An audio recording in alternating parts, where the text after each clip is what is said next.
નમસ્કાર દોસ્તો, સ્વાગત કરું છું આપ સૌ કોઈ મિત્રોનું ગુજરાત ગવર્મેન્ટ જોબના યુટ્યુબ પ્લેટફોર્મ પર। સરકારી ભરતીઓ, પ્રાઇવેટ નોકરીઓ તેમજ કેન્દ્ર લેવલની ભરતીઓમાં ઇન્ટરેસ્ટેડ હોય તેવા ઉમેદવારો માટે લઈને આવ્યો છું ફરી એકવાર એક મહત્ત્વપૂર્ણ અપડેટ, એક ખૂબ જ સારા સમાચાર। દોસ્તો, તમારા સુધી કેન્દ્ર લેવલની આ ભરતીની અપડેટ પહોંચાડીશ, પરંતુ એની પહેલાં આપણા આ પ્લેટફોર્મ પર એકવાર જરૂરથી જોઈન થઈ જાઓ। સાથે સાથે ટેલિગ્રામની લિંક પણ આજની આ વિડીયોની નીચે આપું છું, તેમાં પણ જોઈન થઈ જવા વિનંતી। દોસ્તો, હવે વાત કરવાના છે કેન્દ્ર લેવલની જે ભરતી આવી છે, લગભગ 9,500થી પણ વધારે જગ્યાઓ પર જે વેકેન્સીની અપડેટ આવી છે તેની।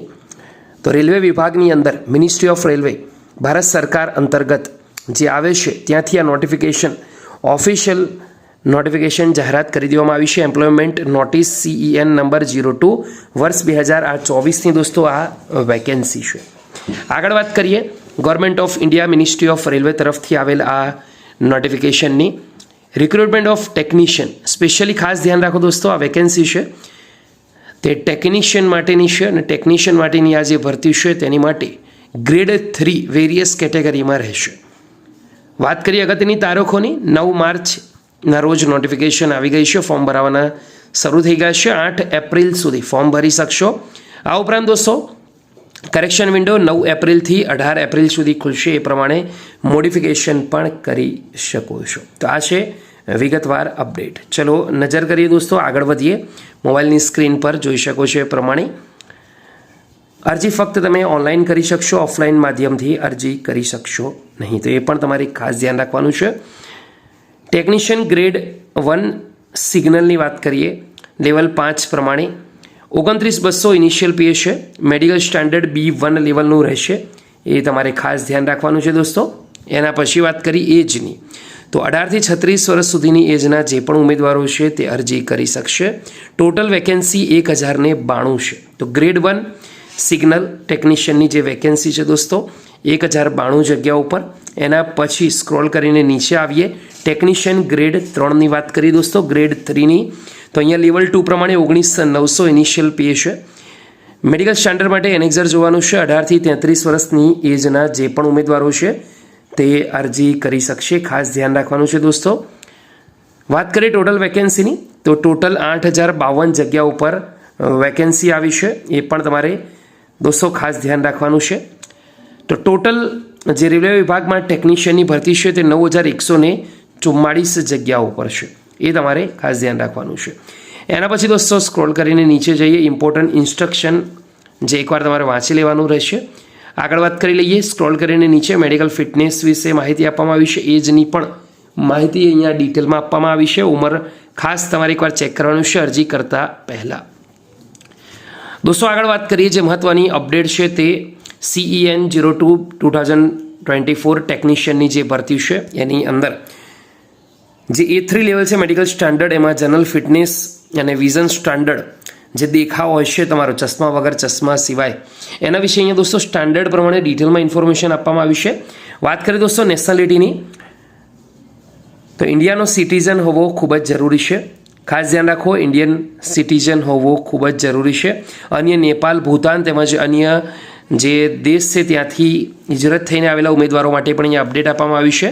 એજની લિમિટેશન વિશે આપણે ઓલરેડી વાત કરી લીધી છે। હવે આપણે એજ રિલેક્સેશનની વાત કરીએ તો SC/ST ઉમેદવારોને 5 વર્ષ, OBCને 3 વર્ષની, એક્સ સર્વિસમેનને પણ તમે ઓપન EWSમાં 3, OBC 6, જ્યારે SC/STના 8 વર્ષની, એક્સ સર્વિસમેનમાં છૂટછાટ। PWD ઉમેદવારોમાં ઓપન EWS 10, OBC 13 અને SC/ST ઉમેદવારોને 15 વર્ષની છૂટછાટ છે દોસ્તો તે આપવામાં આવી છે, તો એ તમારે ખાસ ધ્યાન રાખવાનું છે અને તેની તરફ દોસ્તો તમારે એક નજર કરવાની છે। આગળ વાત કરીએ candidate who are serving group C as while group D railway staff with minimum 3 years service, તો એમને 40 વર્ષ, OBC 43, SC/ST 45 વર્ષ છૂટછાટ છે તે આપવામાં આવશે, તો એ પણ દોસ્તો ખાસ ધ્યાન રાખવાનું છે, એના પર તમારે નજર રાખવાની રહેશે। આગળ વાત કરીએ દોસ્તો રિલેક્સેશન એજ વિશે આપણે એકવાર વાત કરી છે। હવે દોસ્તો આપણે બીજી વાત કરીએ અન્ય અપડેટની, એજ ગ્રુપની આપણે વાત કરી છે। તો અપર એજ લિમિટ કેટલી રહેશે, લોઅર એજ લિમિટ કેટલી રહેશે, સૌથી પહેલાં 18 થી 36 વર્ષનું જે એજ ગ્રુપ છે તેમાં ઓપન EWSમાં અપર એજ લિમિટ 2 જુલાઈ 1988, ઓબીસીમાં 2 જુલાઈ 1985, તેમજ SC/STમાં 2 જુલાઈ 1983 અપર એજ લિમિટ છે. 18 થી 33ની વચ્ચે છે એમાં ઓપન EWSમાં 2 જુલાઈ 1991, ઓબીસીમાં 2 જુલાઈ 1988, જ્યારે SC/STને 2 જુલાઈ 1986 કટ ઓફ આપવામાં આવ્યું છે અને લોઅર એજ લિમિટ 1 જુલાઈ 2006 બંનેમાં રહેશે. દોસ્તો તો આ તમારે ખાસ ધ્યાન રાખવાનું છે. અપડેટ છે ખૂબ જ મહત્વપૂર્ણ છે. ખાસ કરીને સંપૂર્ણ જાણકારી મેળવ્યા પછી જ તમારે અરજી કરવાની છે, એમ જ તમારે અરજી કરવાની રહેશે નહીં. દોસ્તો હવે આગળ વાત કરીએ, સ્ક્રોલ કરીને નીચે જઈએ. એપ્લિકેશન ફીની ફોર ઓલ કેન્ડિડેટ ₹500 ફી છે. Amount of ₹400 shell be refunded duly deducted bank charges. તો પરીક્ષા આપશો તો ₹400 છે તો તમને પાછા આપવામાં આવશે. દોસ્તો CBT એક્ઝામ છે, કમ્પ્યુટર બેઝ ટેસ્ટ, એ તમારે આપવાની છે તો જ તમને ₹500માંથી 400 પાછા આપવામાં આવશે. SC/ST, ex serviceman, female, transgender, minorities or EWS, EBC જે પણ છે તેમને ₹250 આપવાના રહેશે. The fee 250 shall be refunded duly deducting bank charges as applicable on appearing CBT આપશો તો તમને 250 પાછા મળી જશે.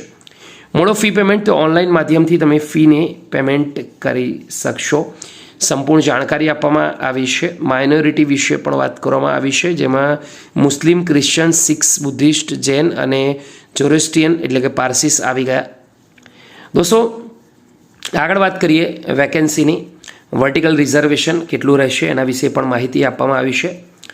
એના પછી સ્ક્રોલ કરીને નીચે જશે. નોટિફિકેશન ખૂબ જ મોટી છે દોસ્તો. હોરિઝોન્ટલ રિઝર્વેશન કયું રહેશે, એક્સ સર્વિસમેન રિઝર્વેશન કેટલું રહેશે એના વિશે પણ વિગતવાર ઇન્ફોર્મેશન આપવામાં આવી છે. PWD ઉમેદવારોનું રિઝર્વેશન કેટલું રહેશે, રિક્રુટમેન્ટ પ્રોસિજર કઈ રીતની છે, તો CBT એક્ઝામ, ડોક્યુમેન્ટ વેરિફિકેશન અને મેડિકલ એક્ઝામ ફક્ત રહેશે.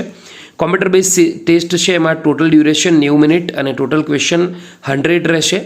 નેગેટિવ માર્કિંગ 1/3 રહેશે, એટલે કે 0.33 માર્ક્સ છે દોસ્તો, એ તમારા કપાશે. ખાસ ધ્યાન રાખવાનું છે. દોસ્તો normalisation of mark will be done for CBT held in multiple shift.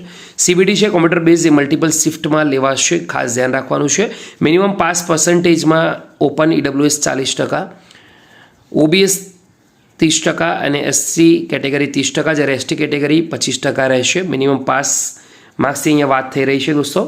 એના પછી સ્ક્રોલ કરીને નીચે જશો, વધારે માહિતી મેળવીશું. તો સિલેબસ આપવામાં આવ્યું છે. General awareness, general intelligence and reasoning, basic computer and એપ્લિકેશનની વાત થઈ રહી છે દોસ્તો. એના પછી આપણે વાત કરીએ મેથેમેટિક્સની વાત થઈ રહી છે. તો આ તમામ સબ્જેક્ટ બેઝિક સાયન્સ, અને દોસ્તો ખાસ કરીને આપણે ધ્યાન રાખો કે બેઝિક સાયન્સ અને એન્જિનિયરિંગ પણ આવી ગયું, તો એ પણ તમારે ખાસ ધ્યાન રાખવાનું છે કે બેઝિક સાયન્સ અને એન્જિનિયરિંગને લગતું પણ હોય છે. દોસ્તો ટેન્ટેટિવ સબ્જેક્ટ વાઇઝ બ્રેકઅપની વાત કરીએ દોસ્તો, તો એના વિશે પણ માહિતી આપવામાં આવી છે. જનરલ અવેરનેસ 10 ક્વેશ્ચનના 10 માર્ક્સ છે. જનરલ ઇન્ટેલિજન્સ અને રિઝનિંગના 15 ક્વેશ્ચનના 15 માર્ક્સ છે. બેઝિક કોમ્પ્યુટર એન્ડ એપ્લિકેશનના 20 ક્વેશ્ચનના 20 માર્ક્સ છે.